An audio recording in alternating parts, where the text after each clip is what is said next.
নবী সাল্লাল্লাহু আলাইহি ওয়াসাল্লাম আমাদেরকে দিক নির্দেশনা দিয়েছেন যে যখন ফিতনার যুগ আসবে, ফিতনার যুগ বলতে চতুর্দিক থেকে ফিতনার ফাসাদ। ফিতনা ফাসাদ কেমন, মানে আল্লাহ রাব্বুল আলামিন কোরআনে একটা বিষয় বলছেন, সমাজ তার উল্টা চলছে, এগুলো ফিতনা। নবী সাল্লাল্লাহু আলাইহি ওয়াসাল্লাম হাদিসে একটা বিষয় বলেছেন, সমাজ তার উল্টা চলছে, এর নাম ফিতনা।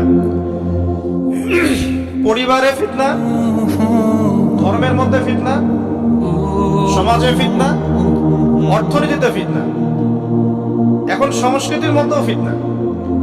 তো এই ফিতনাময় পরিবেশে নবী সাল্লাল্লাহু আলাইহি ওয়াসাল্লাম বলেছেন যে কেউ যদি ঈমান এবং আমলের উপরে, মানে নবী সাল্লাল্লাহু আলাইহি ওয়াসাল্লামের আদর্শের উপরে সবর করতে পারে, টিকে থাকতে পারে, তার জন্য 50 জন শহীদ সাহাবীর নেকি হবে ইনশাআল্লাহ।